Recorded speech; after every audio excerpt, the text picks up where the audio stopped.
It's another edition of Time About the Movies, and today we're taking a look at the two films for November 30th, 2001. Usually the weekend after Thanksgiving doesn't usually give us any great new films in particular, and maybe this weekend will be the exception. Or maybe it won't. Let's take a look at the first movie that we have here. Owen Wilson and Gene Hackman in the war film Behind Enemy Lines.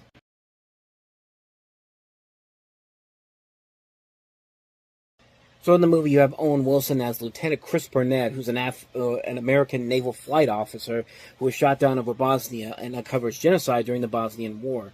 Meanwhile, the Rear Admiral, played by Gene Hackman, commanding the carrier strike group to which he is assigned to, is struggling to gain approval to launch a combat search and rescue mission to save Burnett. This is actually based on an incident in 1995.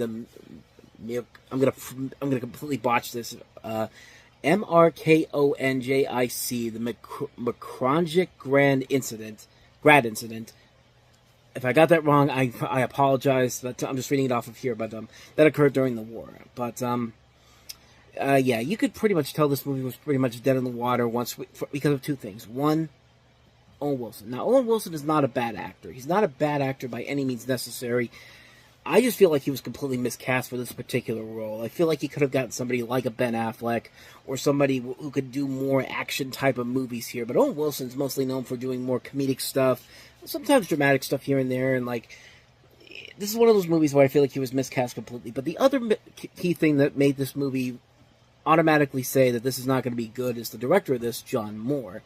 John Moore would later go on to direct such classic movies as the 2006 remake of The Omen and his grand opus of a masterpiece, A Good Day to Die Hard. And he also did Max Payne, which Max Payne was I'm kind of neutral on that one. That's probably his best film overall, which isn't really saying a whole lot. And this film here, there's a good concept overall in here. There's a good idea here in general, and I think Gene Hackman does the best he can to try to save the material. But other than that, though, it's Owen Wilson in this performance where I feel like he's completely miscasted here, and the movie seems way too jingoistic in a lot of different ways, and it just really doesn't work in this film, and it runs a little bit too long too. I think this is about 2 hours long, and it drags on. It really does drag on, and a lot of this movie really does not work on a number of different levels. I mean, it's a film that probably had some good potential to it, but one, you had a bad director. Two, really bad casting on the part of Owen Wilson. I feel like he could have gotten somebody better for that role, and a better script probably would have helped this out in a long run. But other than that, though, it's a mostly forgettable film. It's a film that's just kind of it's there. It's not the worst, but it certainly could have been a whole lot better. But yeah, it just doesn't work for me. Behind Enemy Lines. That's all I got to say about that one. So let's go ahead and move on to the last one we have here, and that is Texas Rangers.